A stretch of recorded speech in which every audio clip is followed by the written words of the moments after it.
In this installment, we'll be breaking down the AFC Conference Championship game between the Cincinnati Bengals and the Kansas City Chiefs. Highly anticipated matchup. Let's get it.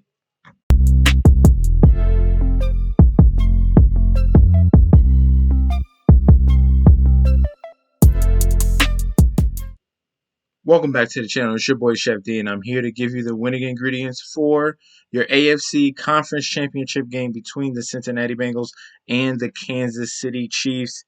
This is a very, very intriguing matchup. We got Joe Burrow going up against Patrick Mahomes. A lot of people did not see this matchup coming. A lot of people hoped for that Bills-Chiefs matchup to happen in the AFC Conference Championship game. But no, it is Joe Cool that is stepping to the place, really put the team on his back against the Titans and against the Las Vegas Raiders. I was about to say Oakland. That was close. But before I deep dive into that, don't forget to like, comment, and subscribe to the channel. Follow me on Instagram and Twitter at MetsNetsJetsD. And also, if you're a viewer and you're not a subscriber, please go ahead and click that subscribe button right now. Currently around 7:30, 7:35, around that area. 1K is the giveaway. The faster we get there, the faster that 1,000 subscriber will get their money. All right, now let's deep dive into this. We're going to break down this showdown slate for the AFC Conference Championship game. Let's start off with the captain position. We're going to go through and really key in on the best possible options for flex and the captain position. Let's start off at the top with Patrick Mahomes, okay? Patrick Mahomes comes into this game one step away from a third time in a row going to the Super Bowl, this time having an opportunity to win his second title. So obviously this man is highly motivated, coming off two crazy fantasy performances against Pittsburgh, 41 fantasy points, and Buffalo, 43. What else can this man do? Patrick Mahomes is going to be one of our top plays at the captain position because he is capable of anything. He took it to the next level against Buffalo using his rushing ability, 7 for 69 and a touchdown. That was next level right there. A lot of people will just lean on Josh Allen, but Patrick Mahomes can run as well. All right, so I'm definitely gonna go with him as one of the top tier captain options in this slate. Let's continue to go down the list. All right, let's go to his other options between Tyreek Hill and Travis Kelce. You're definitely going to have to choose either between one or the other, or just make a lineup with both. Okay, Tyreek Hill, this man was showboating against Buffalo in that previous game. Really put all of his assets on display in that game. 11 for 150 yards and a touchdown. Definitely in a very good position going up against the Cincinnati Bengals, who have a okay secondary, very solid secondary, especially in that safety area. But Tyreek Hill possesses uh, remarkable speed, unguardable speed. It does not matter. They would have to play some type of zone. If you do man-to-man against the Chiefs, it's going to be a problem. If you try to play your best against the Chiefs, they always have another level to them.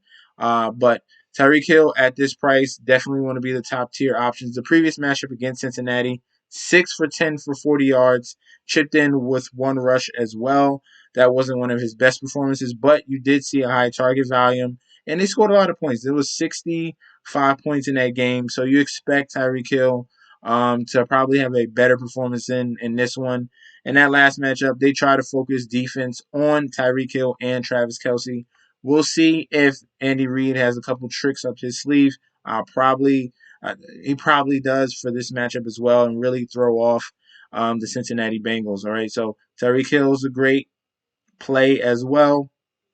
Next will be Jamar Chase. Jamar Chase at 10,000. Now, he had a Hall of Fame game against the Kansas City Chiefs in this previous matchup in Week 17. 11 for 12 for 266 yards and 3 touchdowns. 58 fantasy points. I mean, obviously, if he's in the captain spot, that's what you're expecting. But I'm not going to guarantee. There's no way he duplicates that performance. That's like once in a lifetime type of performance. Well, he's a very young career, so maybe it happens 2 or 3 more times in his career. But against this Chiefs defense, obviously, we saw some of those weaknesses exploited. Gabe Davis had a huge game against them in the week prior. So watching KC, I'm about to say KFC, watching KC, they're going to make adjustments to Jamar Chase. One of the key things is you can't play man coverage. So when Joe Burrow sees man coverage on Jamar Chase, he's going to go to him more than not. Not I'm not pulling you away from Jamar Chase. I'm just saying do not expect 58 fantasy points, okay? That's very rare, all right? We're looking more around that 25 to 30 range. That's doable, okay? Jamar Chase is still a great play at the captain position. This is Joe Burrow's number one option on the offense, and we're definitely going to use him, all right? Next play we want to talk about could be Joe Mixon. Joe Mixon, if they want to utilize and slow down this game, maybe they come with a new game scheme where Joe Mixon can be more featured, slow things down, keep the ball out of the Kansas City Chiefs' hands. Joe Mixon is going to be the guy for you. Obviously, at that captain position, he has dual not eligibility, but a dual threat rushing. As you can see, consistency 14, 17, 12, 18, and 17 the last past couple weeks. And also, you saw the boost in receiving. Ever since week 16, he's been getting more and more receptions 6, 7, 4, and 6. In that previous game against Tennessee, that's what I like to see, that volume, that increase. They're relying on him more. He's a very huge key to keep things balanced on this offense. So I love Joe Mixon as another captain option. Let's continue. We got two more, obviously. Travis Kelce is going to be top tier on that list. I think they get him more involved. Like I keep saying, this is the 32nd ranked defense against opposing tight ends, and you have the number one tight end. So Travis Kelce performance 5 for 7 for 25 in the touchdown. I think that goes up another notch. More receptions, more yards, definitely. And I can guarantee probably a Travis Kelce touchdown. He almost gets one each and every week. As you can see, he has one each and every week against Buffalo, Pittsburgh, Denver, Cincinnati, and 2 against the Chargers. Kelce is a very good option at the captain spot. And then last but not least will be Joe Burrow. Joe Burrow, let's see if he can do it again, okay, against this Kansas City Chiefs team in that previous game. 37 fantasy points. He had pretty much a field day going up against the Chiefs, connecting with Jamar Chase. So I'm not seeing that exact same scenario in this one. This is a different environment. Cincinnati is going to KC in a very loud environment. They're going to have to work on that silent count and really uh, focusing on that noise in Kansas City in Arrowhead is going to be really loud, and they're going to try to confuse Joe Burrow. They're going to have to give him some zone looks as well, and those guys are coming for him. With that poor offensive line, we got to watch out for Clark, for Jones, all the pass rushers for Melvin Ingram as well. That's coming for Joe Burrow. Right, he's going to be a little bit lower on my list just because, but I do still like him as a play.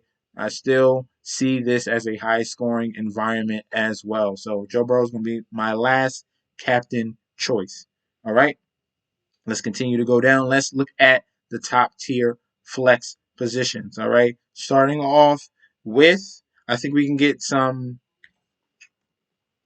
a little bit of salary saver here, and this can be a possible captain play as well. Jerick McKinnon has looked like the better running back as of late in this offense. With Clyde Edwards back in the office, Jerick McKinnon still kept with his top tier amount of touches, 10 for 24 against Buffalo, 5 for 7 for 54 in the receiving game. They're looking at him as more of an explosive back in the receiving game. Great option there.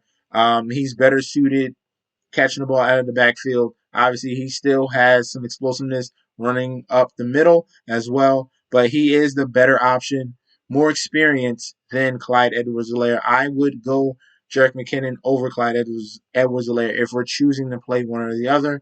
And if you want to save some salary or even put him at the captain spot, he could have a big game going against these Bengals with all the eyes on Kelce, on Tyreek Hill, these other guys that are going to be roaming the middle or coming out the backfield are going to be big, big options. All right. Jerry McKinnon is only one of them.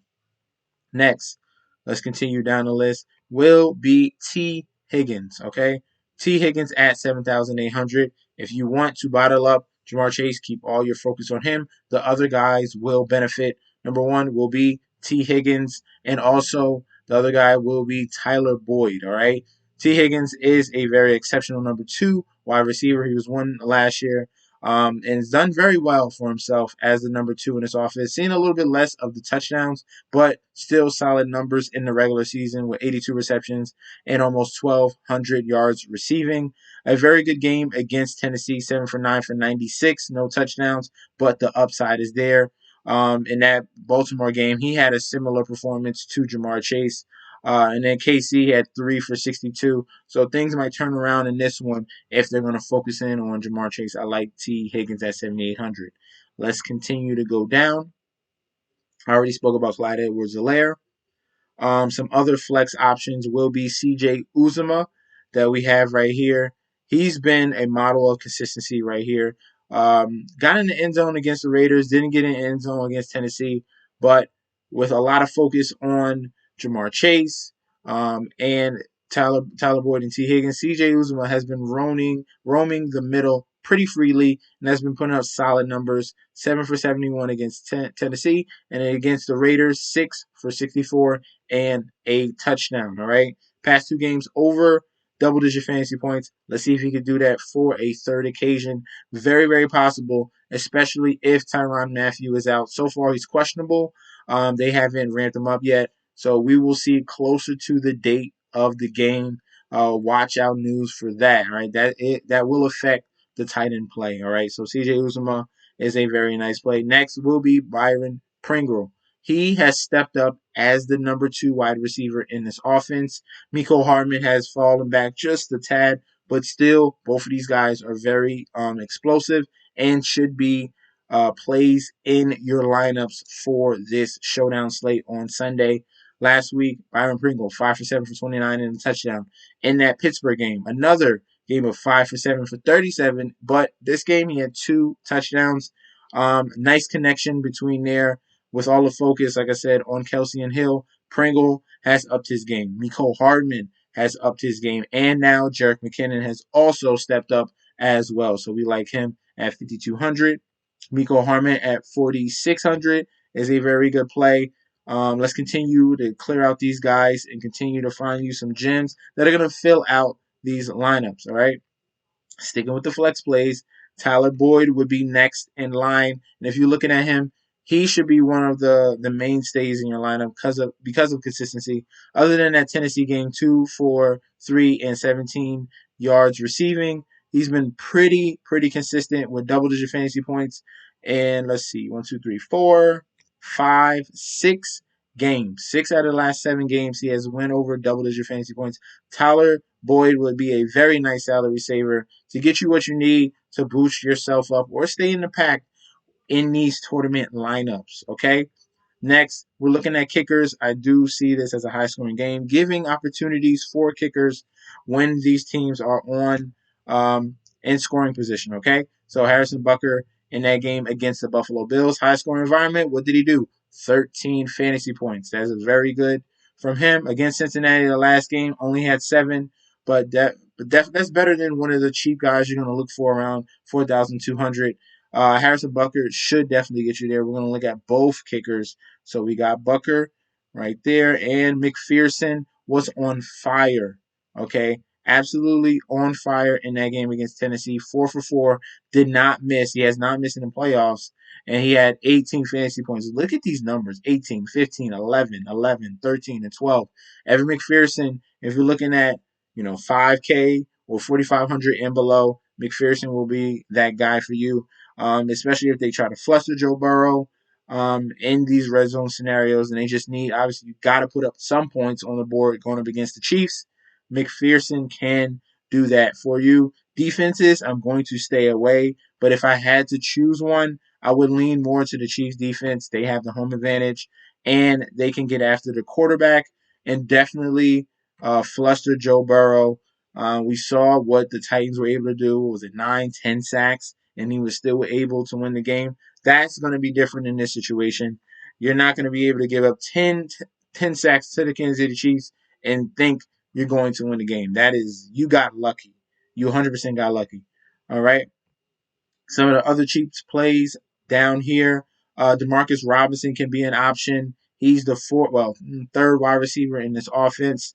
Other than that game against Buffalo, only one target. Before that, he was getting a decent amount of looks. So I wouldn't shy away from that price of 3,000 from him. Other than that, looking down below him, that would be the cheapest I would go. Samaje Perine is the number 2 running back. There would have to be an injury for Samaje Perine to come in. Even if blowout scenarios, he really hasn't done much at all. So I think we could stay away from these guys down here below Demarcus Robertson. Okay, that will be the cutoff for our lineups, and I think we have a very solid core. Let's give you the main 3 guys that should be in each and every lineup. That's going to be Patrick Mahomes. That's going to be Travis Kelce because he's going up against the worst defense against opposing tight ends. So I definitely got to have Kelce. And if I had to choose one option on the Cincinnati Bengals side, I am going with Jamar Chase. Okay, I will go with Jamar Chase at 10,000. These 3 guys are going to be the core.